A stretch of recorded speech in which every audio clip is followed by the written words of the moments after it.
Olá pessoal, bom dia a todos, espero que estejam todos bem. E hoje, gente, eu decidi refazer os dois textos que nós estudamos na última aula, pois eu percebi que na última aula eu estava operando em um modo extremamente mental e também estava tendo dificuldades de abstrair, né, o conteúdo que o conteúdo estava tentando passar naquele exato momento.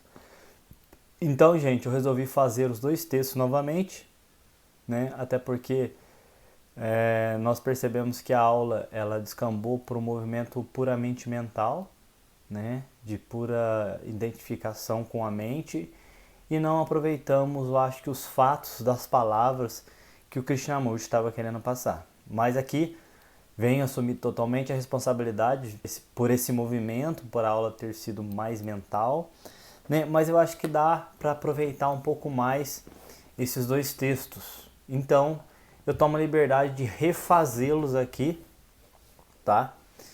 E postarei brevemente essa investigação, né? Vou tentar me abrir o máximo possível para tentar abstrair o mais puro mel das palavras do Krishnamurti. Então, me perdoem e gratidão a todos aí pela compreensão e vamos dar seguimento então nesse processo aqui. Então, como nós tínhamos dito, nós paramos no dia 9 de setembro, no segundo parágrafo. E o primeiro texto a ser discutido foi indefinível ação do desconhecido. Eu vou tentar ser o mais factual possível, mais pé no chão possível nesse momento. E, igual como eu disse, né, vou tentar abstrair o máximo de fatos do que foi dito aqui. Vamos lá, gente, então. Então, no dia 9 de setembro, na página 79. O inesperado clarão do desconhecido embelezou aquela manhã clara em que a experiência não fazia parte do pensamento. Então, primeiro ponto aqui que eu achei interessante agora, né? A experiência não fazia parte do pensamento, portanto, o pensamento, a mente estava vazia, totalmente vazia. E se existia algum pensamento operando naquele momento, não advinha da mente condicionada. Advinha de um processo de ação direta, pensamento se tornando ação direta, se houvesse algum. Mas eu creio que neste momento aqui não havia nenhum pensamento. E ele continua. Fragmentado por natureza, o seu conteúdo é a memória, falando do pensamento. Limitada, estreita e incapaz de perceber o todo. Então, isso aqui nós estamos cansados de discutir. Nós, por observação direta, já confirmamos que o pensamento ele é fragmentado, ele é limitado. E memória, experiência, ideias, símbolos e tudo que nós acumulamos, tradição, tudo isso faz parte do pensamento, tudo isso é fragmentado e então, a partir disso, nós não podemos experimentar o todo. Então, isso é um fato. Isso é um fato de vivência. Então, nós podemos vivenciar e perceber que não podemos experimentar a realidade enquanto estivermos operando através do pensamento. Ele continua. É indefinível a ação do desconhecido. Não dá para definir. Não dá para pôr um fim. Então, toda vez que nós tentamos definir o indefinível, é o pensamento operando, é um processo puramente mental e não tem veracidade no mesmo. Então, o processo da realidade é um processo indefinível. É um processo que não nós podemos definir e, pior ainda, concluir. Tirar algum tipo de conclusão e ter convicções acima do que é a realidade. Porque aquele que tem convicção ainda é a mente. Aquele que conclui é a mente. Aquele que define é a mente. Então, se é um processo além da mente, é impossível ser definido. Continuando, né? Pois é inacessível ao pensamento, ou seja, ao que está além do pensamento, o pensamento não toca.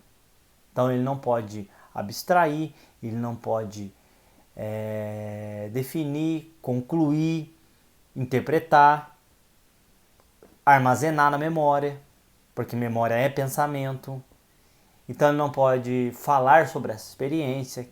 Se você fala sobre essa experiência, não é a experiência ocorrida, não é o fato da realidade, mas é algo que você absorveu. Então isso tem que ficar claro. E o que fica claro nisso, quando nós olhamos profundamente, é que nós estamos distante da realidade quando se trata de vivenciá-la continuamente, né? E agora eu começo a questionar, né, se os insights que nós tivemos é realmente a realidade operando em nós, entende? Porque apesar dela estar aqui em contínuo, né, acontecendo o tempo todo, pelo fato de nós estarmos muito enraizados no pensamento, na memória, em quem nós somos, né, muito, e não há maneira de sair disso, a realidade é essa, não há uma forma de se sentir menos, mais presente, etc., a não ser pelas funções neurológicas. O que nós percebemos é que o pensamento ainda opera muito fortemente em todos na humanidade. Em todos na humanidade, inclusive naquelas pessoas que se dizem iluminadas. Que se dizem, não que os outros dizem que elas são. Porque olha a diferença, as pessoas que se dizem iluminadas ainda parecem estar num processo mental. Agora as pessoas que são ditas iluminadas, elas negam o fato de ser. Isso é uma coisa super interessante que nós temos que perceber. Elas negam o fato de estar no estado de consciência diferente de toda a humanidade. Muito pelo contrário, elas falam: o que existe em mim, existe em você, o que existe em tudo. Né? Então isso é uma coisa que nós temos que perceber e distinguir. Esse negócio de estado de consciência, nós já falamos sobre isso. E para mim, já é um fato que estado de consciência não existe quando se trata da realidade, ou você está na realidade ou você não está na realidade. E esses vislumbres, que eu não sei como eles ocorrem, vislumbres, por exemplo, não de interpretação, mas de conseguir perceber a sutileza, creio eu que vem da adesão da simplicidade da mente, ou seja, a mente que vai se tornando simples, ela consegue perceber coisas que a mente complexa não consegue. E para isso, sinto eu que nós temos que jogar tudo fora, tudo que for armazenado, e partir daqui do ponto zero. Então, vocês vão perceber, se vocês neste momento estiverem abertos, vocês vão conseguir perceber que eu não estou interpretando o texto do Krishnamurti. Eu estou falando de fatos daquilo que é. Pode haver interpretação? Pode haver interpretação. Mas é inconsciente, mecânico e automático. É algo que ocorreu na última aula, por exemplo. Eu estava muito mental e por eu estar muito mental, a aula, por exemplo, ocorreu por um lado mais mental, mais interpretativo, mais simbólico, mais de imagens, né? E é diferente aqui quando você pega um texto, por exemplo, quando eu pego o texto, por exemplo, e eu percebo de estar comentando somente os fatos daquilo que é, e não trazendo as minhas interpretações ou aquilo que eu acho que é diferente, entende? Continuando, né? Na absoluta imobilidade do cérebro, que é por demais sensível, o pensamento finda, sem que isto represente a morte, nascendo daí a renovação e uma diferente qualidade de pensar que aniquilam o sofrimento e o desespero. Então, primeiro ponto aqui que nós temos que entender. Para a realidade surgir, tem que haver uma imobilidade do cérebro. Ou seja, o cérebro tem que operar através de algo vazio, estável, entre aspas, e não da instabilidade do pensamento, que pula de galho em galho, entende? Então ela tem que nascer de uma base sólida, para que o pensamento possa perceber essa realidade. E por que nós podemos falar que isso é um fato? Porque nós percebemos que na instabilidade do pensamento, quando eu falo instabilidade aqui, eu falo da vulgaridade do pensamento, eu falo da dualidade do pensamento, nós percebemos que na oscilação do pensamento é impossível experimentar a realidade. E que talvez na ausência desse pensamento, nós criamos uma base de sensibilidade que nos permita perceber algo novo. E perceber algo novo é a própria renovação, né? Por isso eu estava estudando o texto do Krishnamurti com o David Bohm. Eles falam dessa renovação celular instantânea que acontece no momento em que acontece o insight e a percepção direta do conteúdo mental. E quando nós percebemos o conteúdo mental, o ato de perceber, de olhar diretamente, cessa esse conteúdo. E para cessar esse conteúdo tem que haver uma renovação celular. Mas veja bem, essa célula celular, como nos parece, a neurociência mostra que elas são totalmente flexíveis. A ciência diz que elas são flexíveis e elas podem mudar o tempo todo. Então, isso que é o importante, perceber essa flexibilidade dessas células cerebrais. E perceber também que é possível, sim, um rompimento total com a memória, com a tradição e com tudo que foi acumulado na nossa mente, né? Mas isso nós temos que não procurar que isso aconteça, nós temos que continuar nessa observação para ver se abrimos espaço para acontecer essa percepção direta. É a única maneira de operar, ao meu ver, é abrir esse espaço. E como que abre esse espaço? Estando o tempo todo atento, o tempo todo tentando compreender a si mesmo, o tempo todo olhando para si mesmo de maneira indiferente, sem julgamento, sem interpretação e percebendo as interpretações e julgamentos quando eles aparecem. Então, ele diz que essa renovação é uma renovação que é uma diferente qualidade de pensar. Essa diferente qualidade de pensar, gente, ao meu ver, é quando nós começamos a agir a partir de um movimento direto. Não que não vai existir pensamento, mas o pensamento vai existir quando ele deve existir. Na comunicação, por exemplo. Ou na consecução de um método matemático, por exemplo, de um método totalmente linear, que precisa desse armazenamento que o cérebro faz, que é natural e espontâneo do cérebro, esse armazenamento que parte do movimento linear da realidade. Ou seja, por exemplo, quando nós temos um cálculo matemático para fazer, nós precisamos das fórmulas para fazer esse cálculo. Quando nós vamos, por exemplo, dirigir, nós precisamos da memória de como temos que fazer como executar essa ação. Então, algumas ações, elas precisam sim dessa memória, né, que nós utilizamos.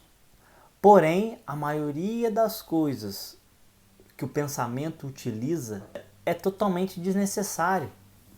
Ou melhor, vou melhorar esse termo aqui. O tempo psicológico decorrente do pensamento é totalmente desnecessário, disfuncional e traz sofrimento. Ponto. Então é isso que nós percebemos. O pensamento, ele só traz sofrimento e ele é totalmente disfuncional. Então nós tentamos operar aqui apenas observando esse sistema, porque nós lembramos que nós não podemos ir além dele, porque estamos nele, certo? Não podemos agir perante o pensamento, porque agir perante o pensamento é o próprio pensamento agindo perante a si mesmo. Então o que nós fazemos? Nós observamos, trazendo aquela frase, né? Na esperança da volta do Cristo Salvador, né? Entre aspas. Na esperança da volta do insight salvador, da realidade salvadora. Então é isso que para isso que a gente se abre, né? Para ver se algo novo surge dessa observação, da atenção, do escutar, do estar inteiro. Estar inteiro o quê? Estar inteiro no vazio, estar inteiro na escuridão, estar inteiro no desconforto, estar inteiro em todas as situações da vida. A ideia é essa, estar inteiro. E agora no segundo ponto, gente, a descoberta da paz, né? Foi o segundo texto que nós estudamos. Então vou dar. A paz transcendia o pensamento e o sentimento. Não a paz acenada pelo político, pelo padre, por aqueles que a procuram, né? Então o que ele está falando aqui? Que existia um movimento que trazia um conforto, né? Que é essa paz. Mas não é uma paz que advém de um movimento do pensamento. Não é uma paz que depende de estruturas externas. Não é uma paz que vem de um movimento moral ou ético instituído pela religião, pela política e pela sociedade. Então é uma paz muito além do que a gente está acostumado. É uma paz que não pode ser descrita e nem pode ser analisada. Aqui eu estou falando o que não é, porque o que é eu não tenho a mínima ideia do que seja, né? Então é disso que nós temos que falar, de fatos. Continuando.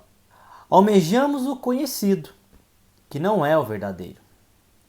Então tudo que nós desejamos, tudo que nós queremos, que nós buscamos, que nós temos vontade, não pode ser a realidade verdadeira. Toda a projeção da mente, toda a vontade de estar num lugar onde existe plenitude total, não pode ser a realidade verdadeira. Se a mente consegue projetar algo, aquilo que a mente projeta não pode ser a realidade, é impossível de ser a realidade. Aquilo que a mente pensa não pode ser a realidade. Aquilo que a mente sente não pode ser a realidade. Os sentimentos que vêm desses estados de êxtase não pode ser a realidade, porque ainda é um processo mental, né? É um processo psicológico, e todo processo psicológico nós percebemos que é corrompido. O processo psicológico é corrompido, né? O que eu acho que esse trabalho que a gente está fazendo aqui, gente, é tentar tirar toda a esperança de que há uma saída a partir do pensamento, porque parece que não ficou claro para todos nós ainda que não há uma saída a partir do pensamento, e nós continuamos correndo ainda, ancorando nesses pensamentos, nós continuamos ainda querendo nos confortar através do pensamento e da ideia que existe a libertação. Isso é um fato, né? Nós corremos atrás dessas ideias que existe a libertação, que a libertação ela é algo palpável, que ela é algo que nós podemos chegar nela um dia, mas enquanto nós estivermos com esse pensamento, a realidade se distancia. Porque o mais real que nós temos agora é a nossa confusão mental, nós já falamos sobre isso. O mais real que nós temos agora é a nossa bagunça de pensamento, a nossa dificuldade em enxergar aquilo que é, enxergar a si mesmo, a nossa dificuldade de expor aquilo que somos com nitidez e com clareza. É isso que nós somos, confusão. E eu acho que dizer que nós somos confusão é o mais real que nós temos da realidade. Dizer que a minha mente é bagunçada, que eu não consigo agir sem ter essa base que é a memória, que é o pensamento, que é a experiência, né? Isso é o mais próximo da realidade e o mais verdadeiro que nós somos. Perceber essa confusão e expressar essa confusão como ela é realmente, né? Porém, sem se vitimizar, sem entrar num desespero, mas simplesmente perceber. Tudo que nós temos que fazer é perceber essa confusão operando. Continuando. Almejamos o conhecido que não é verdadeiro. E ele fala, inacessível aos crentes. Todo aquele que crê em alguma coisa, que acredita que algo é verdadeiro ou não, ela é inacessível. Fato, fato. Porque a própria crença é o limite para percebermos a realidade. A crença é aquilo que obscurece enxergar o fato. Então isso aqui é um fato. aos filósofos e esses teóricos da vida. Quando ele trata de filósofo aqui, gente, ele está trazendo a nova filosofia, né? Porque nós percebemos que a preocupação dos filósofos hoje é acúmulo de conhecimento. Eu preciso ter muito conhecimento. O conhecimento é a libertação da ignorância. Eles acreditam que o acúmulo de conhecimento é a libertação da ignorância. E os filósofos também, ele traz que muitos dos filósofos dessa época, e da época do Krishnamurti também, contemporâneo, que a gente fala, né?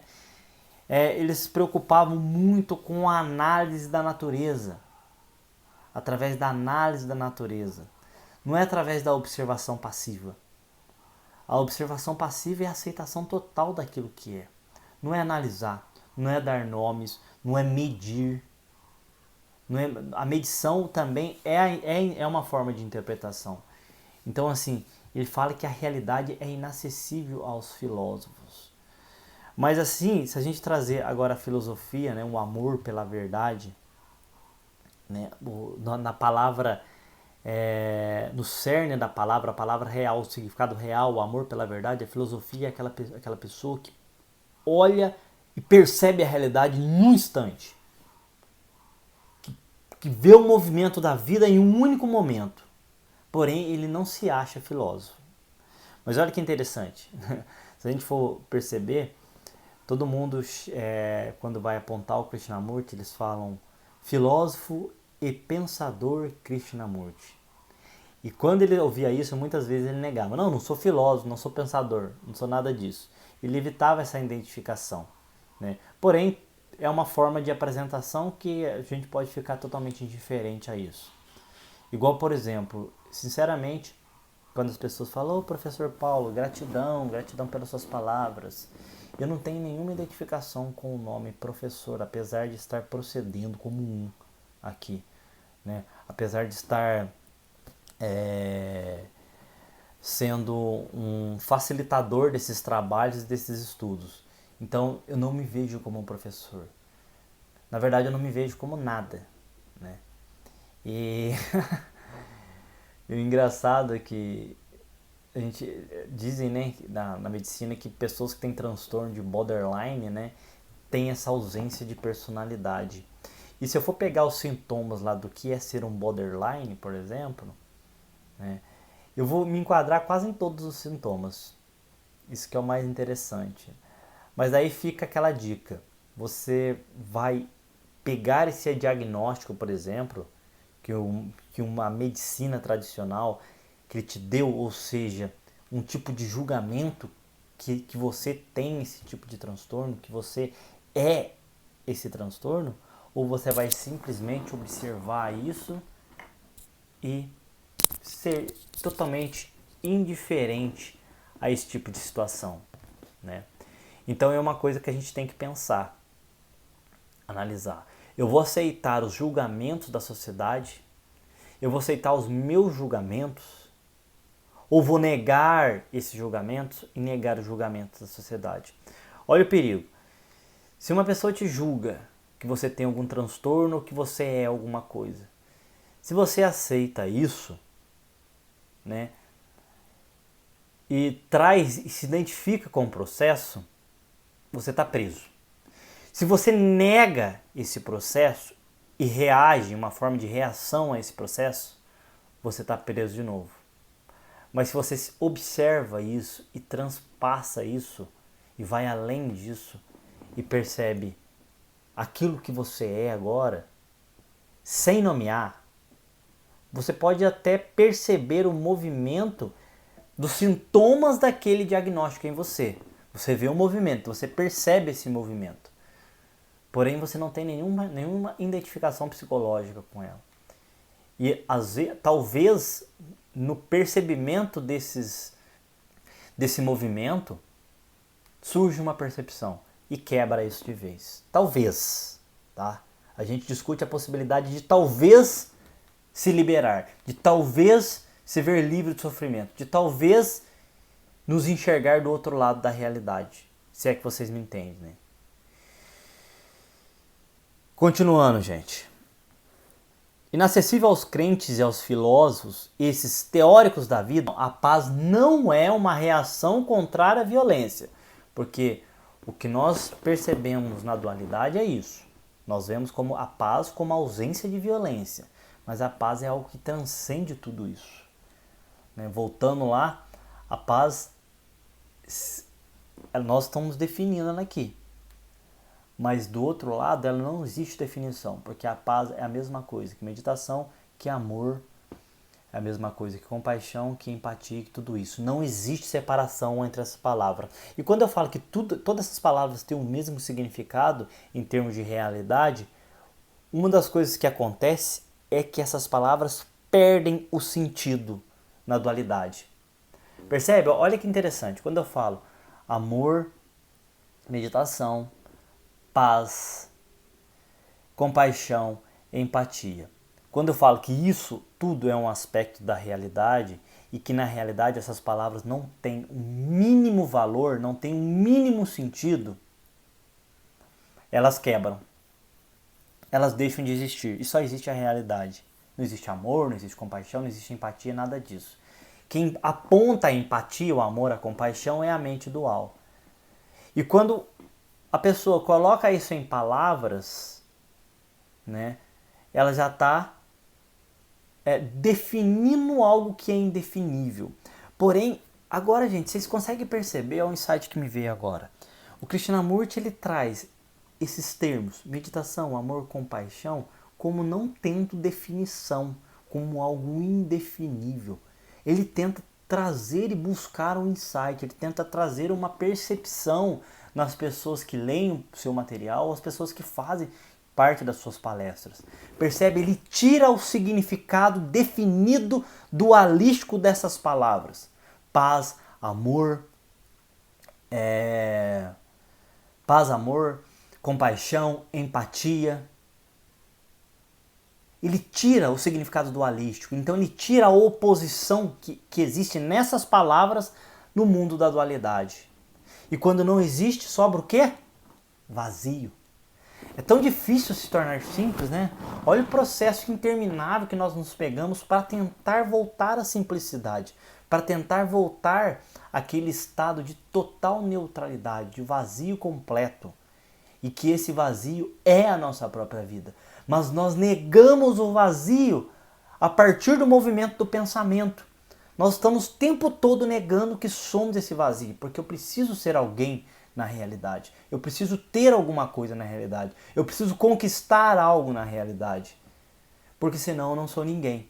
E ser ninguém, nesse contexto da realidade, é o mais próximo que nós podemos chegar da verdade. Por que é tão difícil ser ninguém? Por que é tão difícil não ser aceito na realidade? Eu me questiono várias vezes fazendo esse tipo de trabalho. Porque eu percebo que o meu ego ele quer um certo reconhecimento. Por isso eu ponho sempre em questão isso que eu faço. E vejo sim a possibilidade de sair totalmente desse movimento, por exemplo, de dar aulas, de aparecer no YouTube, de discutir esse tipo de assunto. Entende? Porém, a minha mente ainda vê sentido nisso. Mas, por exemplo, se ocorresse uma percepção direta de um olhar profundo e eu perceber que isso que eu faço aqui atrapalha o meu processo de autoconhecimento, o fato de estar falando sobre o que eu sinto, sobre a maneira que eu vejo as coisas, sobre a maneira que eu percebo, se eu perceber que isso está atrapalhando realmente o meu processo, eu largo isso sem nenhum medo, mas tem que haver a percepção direta, tem que haver o olhar imediato da situação, a ação direta tem que ocorrer. E isso é importante a gente entender, porque assim como acontece o findar do processo intelectual, do processo dos estudos, por exemplo, da adesão do conhecimento, não é que eu vou largar o conhecimento porque eu vi que o conhecimento é limitante, não. Tem que ocorrer a percepção direta, o insight. Eu tenho que enxergar de uma vez por todas que isso aqui me limita de enxergar a realidade. Assim como nós enxergamos, por exemplo, que as crenças já não fazem mais sentido, que o idealismo já não faz mais sentido, que a simbologia já não faz mais sentido. Então nós deixamos de lado imediatamente no momento da percepção. E é isso que tem que ocorrer, né? O findar através da percepção e sair cada vez mais, distanciar cada vez mais dos processos intelectuais, dos processos mentais e psicológicos. Porque cada vez que a gente volta no processo mental, psicológico, a gente está escorregando novamente para a dualidade. Ficar com o fato é o mais real que nós temos, né? Resumindo. E continuando, né? Daí ele fala, ó, para que exista os opostos e o conflito da dualidade devem cessar. Então, para que exista a paz, o conflito da dualidade deve cessar. Os opostos devem cessar imediatamente. Caso contrário, nós estaremos ainda operando nessa dualidade. E lembra, gente, que quando eu falo que a escuridão é o que nós temos agora, se nós buscamos a luz, que é o oposto da escuridão aqui na dualidade, nós estamos gerando conflito. Então, se eu tenho só escuridão, ignorância e conflito, eu tenho que ficar com esse conflito, com essa escuridão, com essa ignorância. Aquilo que eu tenho, eu integro a isso. E talvez ao se integrar a isso e parar de resistir a isso, nós nos vemos na realidade. Nós conhecemos a realidade. Então é um processo de não resistência, de através da nossa percepção e de um insight parar de reagir aos processos. Daí a gente pode cair naquela armadilha. Nossa, mas às vezes eu fico mal e nem sei porque eu tô mal.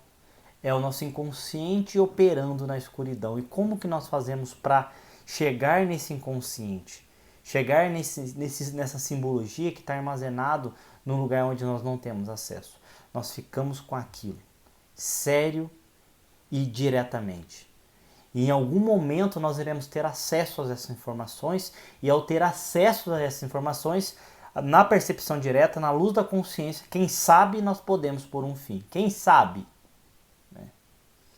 Então esse quem sabe é muito interessante, porque nós temos que ser realistas. Agora nós estamos sendo realistas. Acabou a ilusão. Acabou as fantasias. Acabou a ideia que existe um estado pleno de ser. Entende? O fato que existe um estado pleno de ser, neste momento ele não existe. Se existe o fato de um estado pleno para qualquer um de nós que estamos reunidos nesses trabalhos, penso eu que esses trabalhos já não sejam mais necessários. E aí agora, quem está te movendo, quem nos move agora, é uma outra energia, uma outra força.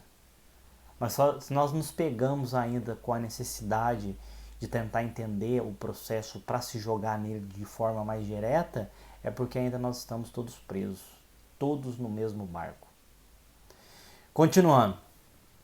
É natural a dualidade no campo da matéria. Por exemplo, a existente entre claro e escuro, entre o homem e a mulher, mas o conflito dos opostos no campo psicológico é desnecessário. Observar a dualidade como um fato é se integrar a essa dualidade no mundo da matéria. Por exemplo, eu vejo uma mulher, vejo que a mulher em si é um ser altamente funcional no processo criativo da vida. Assim como o homem também, com as suas peculiaridades, é altamente funcional em termos no processo dinâmico da vida. Homem é homem, mulher é mulher. Eles são fatos. Agora, se eu falo ser homem é bom e ser mulher é ruim, eu já estou distorcendo os fatos. Se eu falo que a mulher sofre e o homem tem privilégios, eu estou distorcendo o fato. Se eu falo isso ao contrário, estou distorcendo os fatos. O fato é que o homem ele é funcional no processo da vida e a mulher é funcional no processo da vida. Claro e escuro. Se eu falo assim, eu gosto da noite porque a noite me traz isso, me traz aquilo. Não, eu gosto mais do dia, porque de dia eu sou mais produtivo, de noite... Não, peraí. Noite é noite, dia é dia. No processo da vida é uma coisa totalmente funcional e é factual. Tem de ocorrer, tem de acontecer. E tudo tem as suas beneficências no processo do ciclo vital. Então, noite e dia não é bom nem ruim, não é bonito nem feio, é noite e dia. Você entende a diferença de ver fatos e de ver interpretações psicológicas? Então ele fala que no campo psicológico a dualidade deve cessar. Enxergar as coisas como elas são é curtir o fluxo das coisas, é perceber a vitalidade que existe em cada coisa, em cada ser, em cada processo simultâneo, vívido. É perceber que tudo é funcional na natureza. Tudo é funcional. Tudo tem a sua funcionabilidade, né? Então, para ele, o oposto é disfuncional no psicológico. Quando existe o oposto no psicológico, ele tende a causar confusão e conflito. E isso nós já constatamos pela observação e pela investigação. Continuando, esse conflito surge da carência, da ânsia de preenchimento, do desejo sexual, da busca de segurança psicológica, que dão origem ao atrito dos opostos. Então, assim, gente, sempre que eu sinto que está faltando algo agora, porque eu não estou plenamente satisfeito. Eu estou entediado, eu estou triste, eu estou vazio, então sinto que eu preciso de algo. E na busca do preenchimento de qualquer coisa que seja, para preencher esse vazio psicológico, eu vou causar mais conflito, eu vou causar mais problema para minha vida. Só, o mais interessante, eu percebo esse processo em mim acontecendo no dia a dia. Mas mesmo assim eu continuo buscando. Por que será? É um questionamento que a gente tem que trazer para dentro, não é para mim ou para vocês. Por que será que mesmo ainda percebendo a violência da busca por satisfação no momento presente, na busca de preenchimento desse tédio, eu ainda continuo no movimento da busca? E uma coisa que é claro para mim é que não houve ainda a percepção direta. Apesar de eu entender e enxergar esse processo, não houve a percepção direta do todo. Porque se houvesse, igual ele está falando aqui, deveria ter sido o fim do processo. E eu penso que quando acontecer essa ação direta, não vai deixar dúvidas que aconteceu essa ação direta, essa percepção direta, esse insight direto que quebra tudo. Então não houve. Ponto. Não houve. Se nós nos pegamos ainda no movimento de busca, no movimento de preenchimento com coisas externas, pode ser sexo, dinheiro, fama, qualquer coisa que seja, é porque não houve a percepção que derruba isso por todo. Então, quer dizer que nós não estamos enfrentando como deveríamos enfrentar o nosso processo de autoconhecimento. Nós não estamos sérios no processo, mergulhando com o coração e com a alma. Talvez seja isso. Talvez, gente, não estou afirmando nada, tá? E nem estou concluindo nada. Talvez. Vamos pressupor que agir sempre a partir desse talvez. E ele fala, ó, a fuga do conflito dos opostos, do apego para o desapego, são os métodos prescritos pela igreja e pela própria lei, como forma de aquietar a aflição. Então aqui, as religiões, elas dizem para nós fugirmos desses conflitos. De que forma? Existem várias formas. Oração, práticas diversas, caridade, no mundo material da sociedade, a busca por sucesso, reconhecimento, né? Então tudo isso seria uma fuga do campo psicológico, e não compreender aquilo que somos na essência, que somos vazios, que não somos nada. E isso tem que ter uma coragem muito grande, porque é ir contra o fluxo da realidade, e ninguém está disposto a fazer isso. Ninguém, gente. Quando eu falo ninguém, ninguém mesmo. 0,0001% está disposto.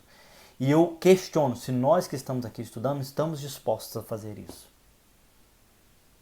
Eu questiono se eu estou disposto a fazer isso. Porque é um movimento que não depende da minha volição e da minha vontade, mas depende da maneira da minha observação, depende da maneira que eu enxergo e percebo a realidade. E se eu continuar nesse processo de percepção contínua e ir contra aquilo que eu acredito e deixar de ser influenciado e deixar que a realidade me afete, só percebendo, em algum momento, pode ser que essa realidade apareça e quebre tudo. E aí, gente, pode acontecer o que for. Que se instalar essa nova percepção, não importa a maneira que você vai viver, aonde você vai viver, com quem você vai viver ou o que você vai fazer.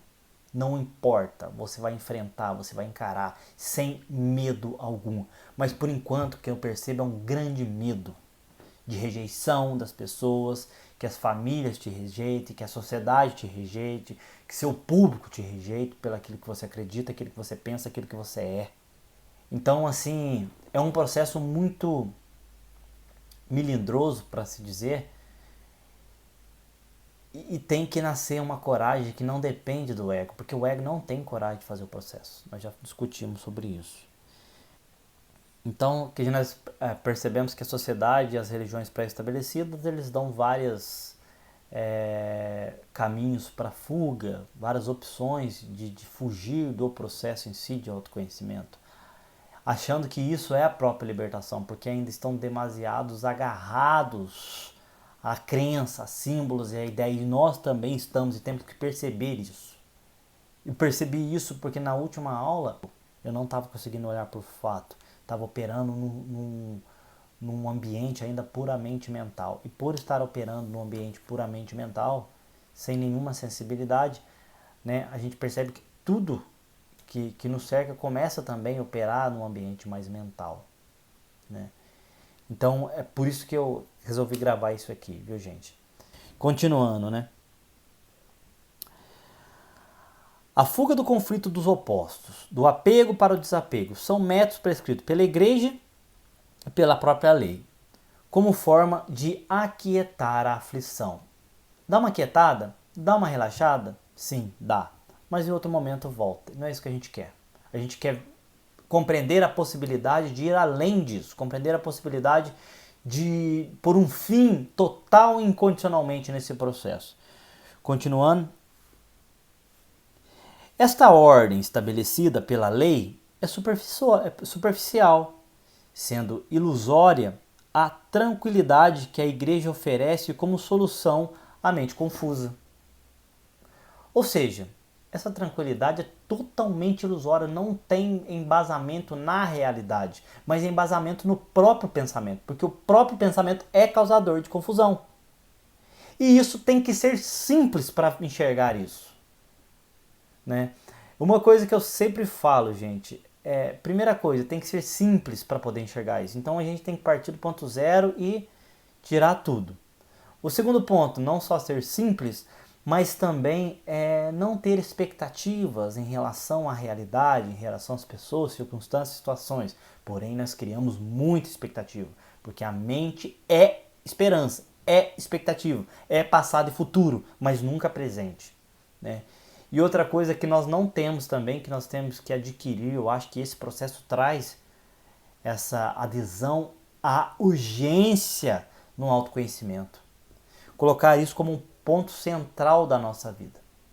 E essa urgência no autoconhecimento é que nos falta para poder cair num processo verdadeiro de observação e investigação de si mesmo.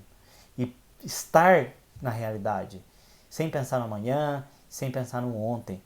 Operar sem esperar nada em troca e agir com o básico, né? Sem nos corromper pela sociedade. É isso que eu percebo que é uma das coisas que me incomoda bastante no meu processo, é que o ato da corrupção pela sociedade.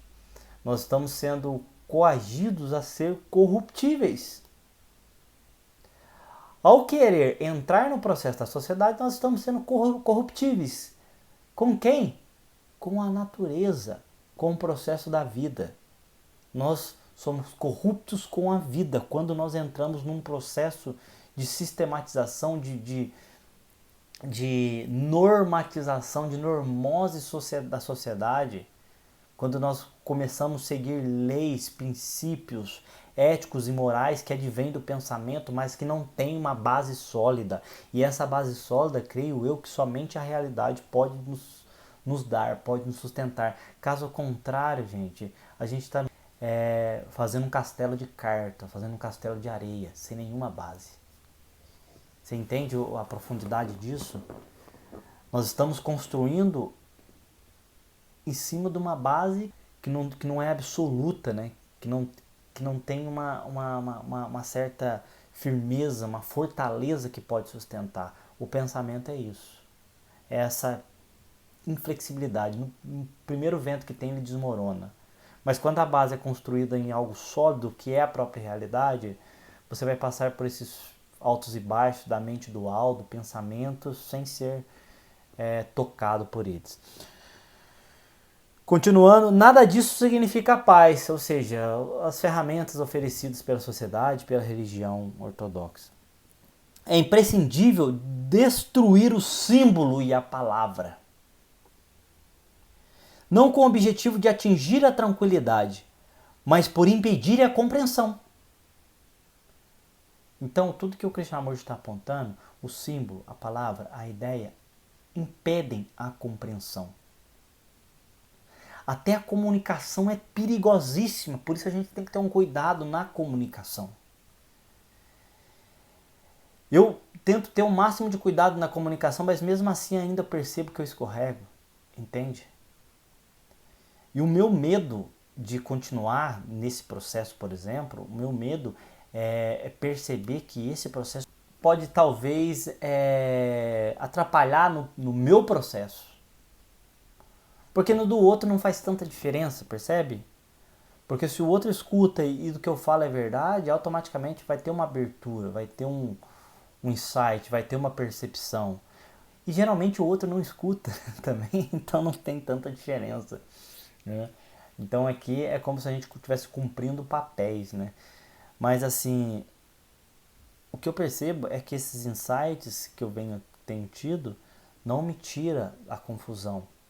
Ele traz outros insights de como funciona a realidade ou daquilo que os mestres estão tentando dizer. Mas isso não basta. Entende? Isso não basta. Uma coisa que eu tenho percebido, que já caiu por terra, como eu já falei na última aula, é a falta de necessidade de ler literatura espiritual, de ouvir qualquer tipo de coisa, porque eu percebo que já não faz mais sentido nenhum para mim. E antes eu sofria por isso. Hoje eu vejo que pode ser a saída.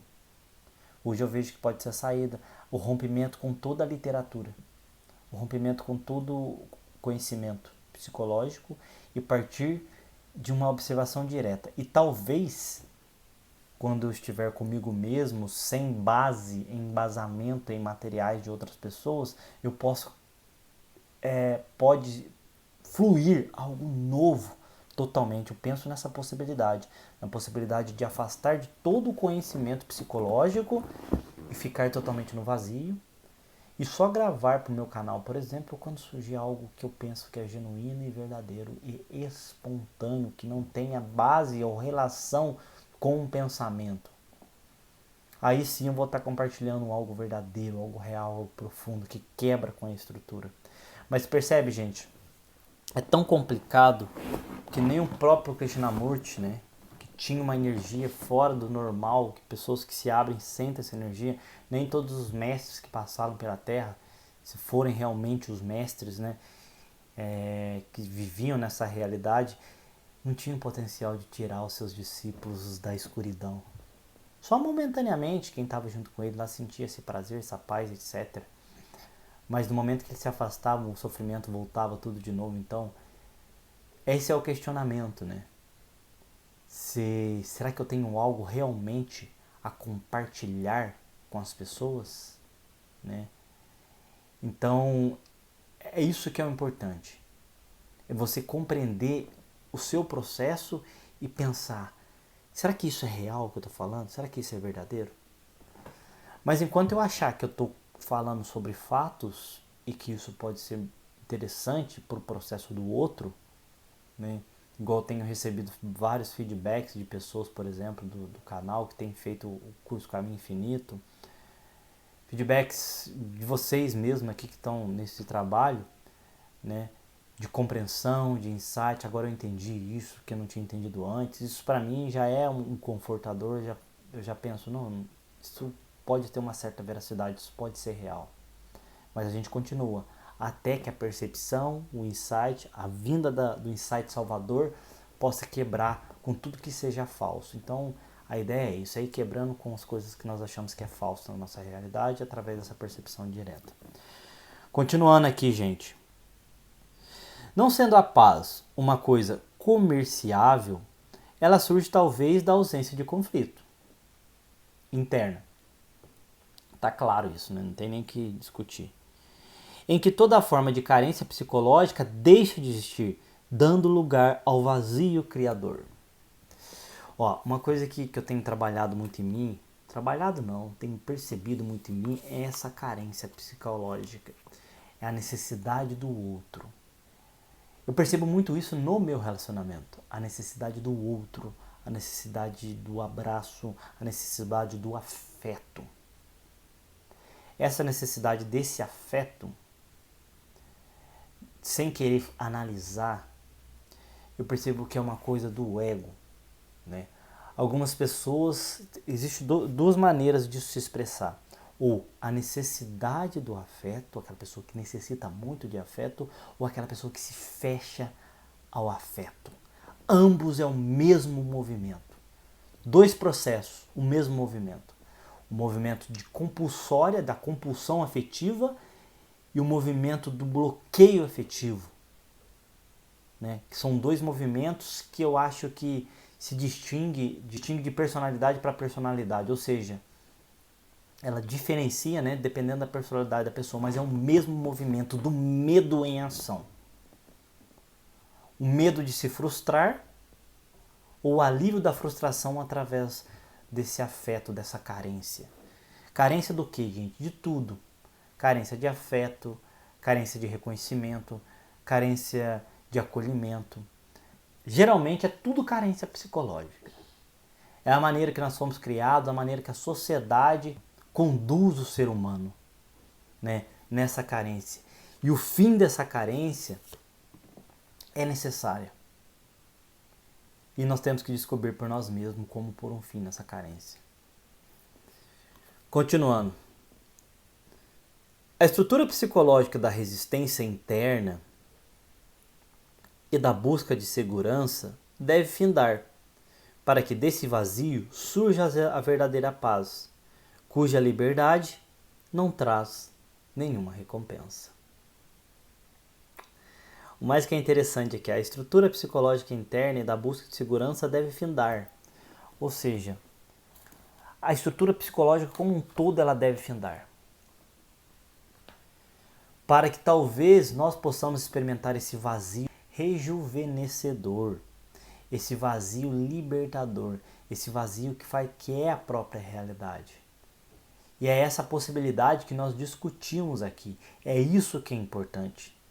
Por isso, nós decidimos neste exato momento, eu decidi nesse exato momento, ficar com aquilo que eu tenho. Com a minha carência, com meus medos, com a minha ansiedade, com o meu conflito, sem idealizar uma futura iluminação, uma futura realização. A mente idealiza, mas eu percebo a idealização. A mente julga, mas eu percebo o julgamento. A mente interpreta, a mente reage, a mente se fecha, mas eu percebo esse movimento. E é tudo que eu tenho nesse exato momento, né? Isso aqui também, gente, eu acho que é um movimento de total confiança. Se jogar no processo do Krishnamurti é um movimento de total confiança, assim como jogar em qualquer outro processo. A gente pode falar, mas tem outros mestres, tem outras vias. Não sei, não me interessa também se tem outras vias, se tem outros métodos. O que eu compreendo é que todos os mestres que passam métodos para as outras pessoas, eles saíram do processo da dualidade mental, não foi através de um método, foi através de um processo autêntico e autônomo de autoconhecimento. Ramana não tinha o método eu sou, quando ele deitou lá e enfrentou a morte, o medo da morte. Buda não tinha o método dos mantras, da meditação, quando ele andou pela floresta por 8 anos e tentou se libertar de alguma maneira. A maioria das pessoas que você vê, elas transcendem o método em algum momento. E transcender um método é transcender tudo isso que o Krishnamurti fala. A ideia, o símbolo, as crenças, tudo isso, tudo que limita, né? Então o convite, né, que eu tenho a todos vocês e que nós estamos encaminhando aqui é perceber a sua necessidade nesse exato momento e perceber o que nós queremos no nosso processo. Nós queremos a verdade, aquilo que somos agora e que temos agora, ou queremos continuar agarrando nos processos mentais, que é a causa do conflito e da confusão. Porém, se ainda nós não enxergamos que isso, o pensamento, é a causa do conflito e da confusão, temos que continuar observando e esperar esse chacoalho da vida, né? Esse insight traumático, essa crise iniciática que tem que acontecer em algum momento, né? Isso é de extrema importância que aconteça. Gente, então é isso. Eu consegui, eu acho que fazer os 2 textos aí em 1 horinha. Me desculpe aí, né, por não ter conseguido postar a última aula, né? E também nós tivemos vários contratempos lá na aula. Eu tentei usar a nova plataforma, né? Algumas pessoas estavam com dificuldade de entrar e também estavam com dificuldade de fazer as gravações e a internet caiu e etc. Mas eu acho que essa aula aqui que nós acabamos de fazer agora, acho que pode trazer algum insight aí verdadeiro aí pro processo de todos nós. E eu espero ter ficado muito mais no fato das situações do que nos processos mentais. Ficar no fato, gente, é muito simples, é enxergar as coisas como elas são, sem ilusões, sem processo mental e abstrair com mais clareza, sabe? Eu acho que isso é importante para o processo de todo mundo, tentar abstrair com mais clareza, com mais nitidez, com lucidez e com bastante pé no chão. É isso que eu tentei fazer aqui agora. Não sei se for bem sucedido, mas é isso, quem decide são vocês, né? Se foi bom ou não, cada um vai compreender por si só. Então é isso, gente. Gratidão a todos vocês aí e eu espero ter cumprido a finalidade da aula. Gratidão e até um próximo encontro.